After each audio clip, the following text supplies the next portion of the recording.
Welcome back to WPPI 2015. Today is the last day. We're here in front of the Canon booth and we have all these vendors in the main room. We are excited to show you what's new out there and what is up and coming for this year. So stay tuned and we'll see you out on the floor real soon. All right, we are here at WPPI 2015 at the Panasonic booth with Tom Curley here. And he's going to be talking to you a little about this. You were showing this to me last night. Oh, yeah. And I love this. I love this little gadget. So why don't you tell us about it and what it is and how it's a game changer? Sure, Nick.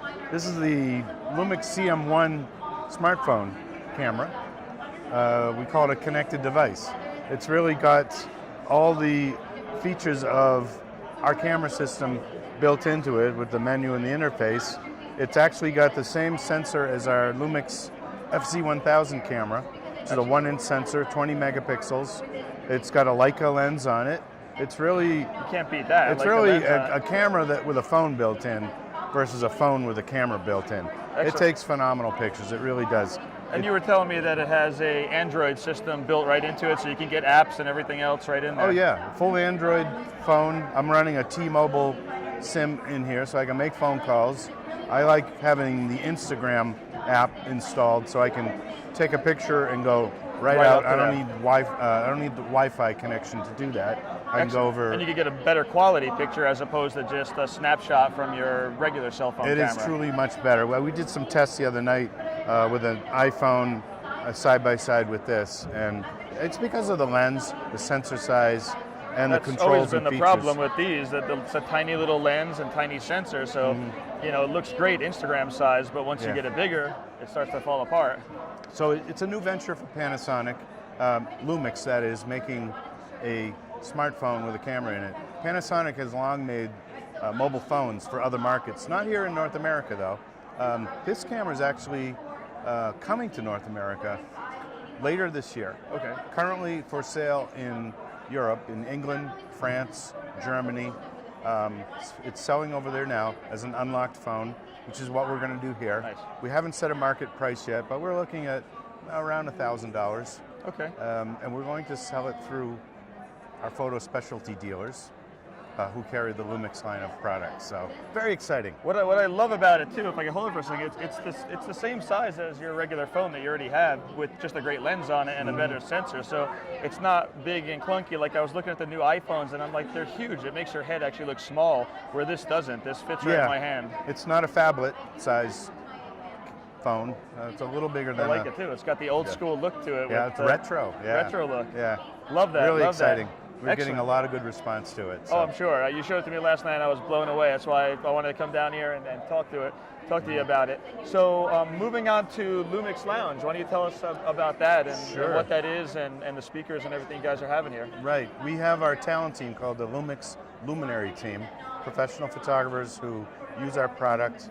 They promote our product by sharing the content they create. They're also teachers. They do workshops, seminars. We've got them here in our booth here at WPPI. They do seminars. We travel around to visit our dealers in the USA to do workshops and seminars in the stores. Excellent. To help our dealers promote what they have to offer. Recently, a couple of the Luminary team members, a couple guys you know, Giulio Sciorio and Joseph Lanashki, did a West Coast tour, visiting a whole bunch of our dealers from Los Angeles all the way up to Seattle. And along the way, they were able to fit in a workshop with the PAC group. Where was that? That was the Seattle PAC, yep. I think it was held at Kenmore Camera store, wasn't it? Or they did it separately, I think, from so they did both, I think. They did one of each. Yep. Right. So we were really excited to have the opportunity to bring those guys in, have the PAC members come, see a workshop seminar, sponsored by Panasonic Lumix. That's what we're all about. So we take everything that the Luminary team is doing and we now share it on our website, lumixlounge.com. Okay, excellent. It's really a site built for sharing content, whether it's a blog post or an article that talks about professional tips or advice, technique, creative content that we want to share, whether it's from the talent team members themselves or from the larger community of Lumix shooters out there. And we use social media tools, simple hashtags in fact, Lumix Lounge is the hashtag, to draw in the content. So we invite everybody to not only visit the site, but share their content. Like I just mentioned, Instagram, just hashtag it Lumix Lounge, it'll feed right into the site, and that image can be shared with everybody. So Excellent. We're also publishing our calendar of events on lumixlounge.com.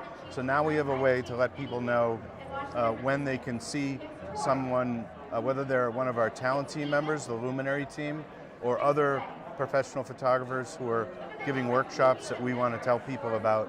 We now have a place where people can see our event calendar. Excellent. And we're also pushing out all that through our social media contacts, Facebook, Twitter, Excellent, I love that. Yeah, That's great. That's great. I know a lot of other people do that. Like I go on the Bay Photo page and they have all the conferences listed, and it's great. You can just go there and see your camera stuff, and then see all the events going on and all the speakers. So it's pretty exciting.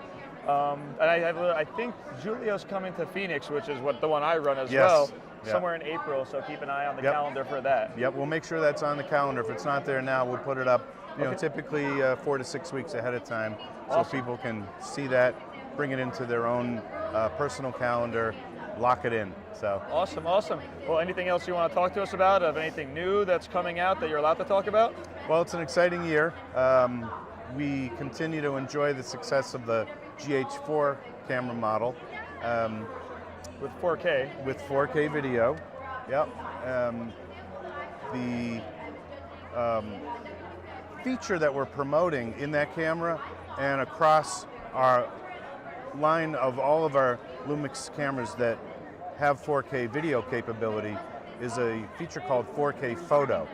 So it's not still photography in the traditional sense, and it's not necessarily shooting video for video purpose. Sure.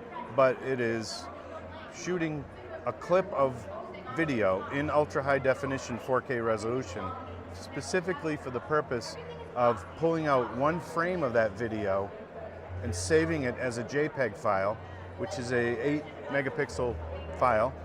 We can do that right in the camera now through the interface. We can pull it out, it'll save that JPEG that's being extracted out of the video clip to the camera card as a JPEG. Then that specific image can be shared electronically on Facebook or emailed. It can also be saved out, and we can make prints from that. We're doing it right here in our booth. We're making 4K photo prints. In New York, you were showing me, they were pretty sizable prints. Well, we're making prints, 20 by 30, 30 by 40. We're making some prints right here in the booth on inkjet 12 by 18. So realistically, I know Scott, who's filming for us right now, does weddings. So, as a backup, you can have someone doing the main shooting, have your second shooter videoing it for like the first kiss, and you don't miss it ever now, because you can always still get and pull out a picture and get a great shot of the first kiss or something like that. That's a great example of why you would want to consider using 4K photo for that moment that you don't want to miss. Fleeting moment. And to get it right at the time that you depress the shutter, you want to make sure you got it. A 4K photo clip, you're sure to get it within that couple of seconds there that you have, and pull it out, and it makes a beautiful print. There's other things like small babies, that fleeting smile of the infant baby. You get it and you miss it. Sports photography, we've got some photos of a football game taken from the sidelines where that ball is perfectly just in midair right before it's about to be caught. Scrub through it and get it right where you want it. Exactly. It's a really exciting feature. I love it. It's a game changer again. So thank you very much. I love it, and we'll be seeing Julio coming down and a lot more speakers from you with the pack groups and everything. Very exciting. Well, thanks again for taking your time to do this.